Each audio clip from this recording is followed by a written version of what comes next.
ఈరోజు 3/4 హ్యాండ్ ఎలా కట్ చేసుకోవాలో చూపిస్తాను. ముందుగా క్లాత్‌ని అయితే 4 ఫోల్డింగ్స్ మీద వేసుకోవాలి. కింద హాఫ్ ఇంచు ఖర్చుల కోసం ఒక లైన్ డ్రా చేసుకోవాలి. ఇప్పుడు హ్యాండ్ హైట్ తీసుకోవాలి. 10.5 ఇంచెస్‌కి అయితే ఇలా మార్కింగ్ చేసుకొని ఒక లైన్ అయితే డ్రా చేసుకోవాలి.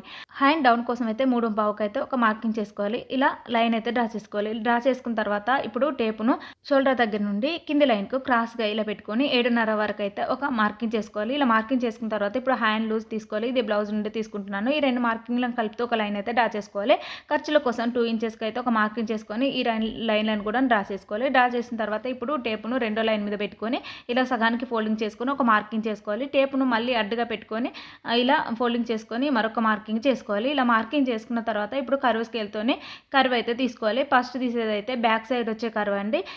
ఇప్పుడైతే షోల్డర్ దగ్గర నుండి 1 ఇంచ్ లోపలికి ఒక మార్కింగ్ చేసుకోవాలి. కింది లైన్ నుండి మనం 1 ఇంచ్‌కు లోపలికి ఒక మార్కింగ్ చేసుకోవాలి. ఈ 2 మార్కింగ్‌లను కలుపుతూ కర్వ్ స్కేల్‌తోని ఇలా లైన్ అయితే డ్రా చేసుకోవాలి. ఇదైతే ఫ్రంట్ సైడ్ వచ్చే కర్వ్ అండి. ఇప్పుడు ఇలా గీసుకోవడం కంప్లీట్ అయింది కదా! ఇదైతే 3/4 హ్యాండ్ అండి.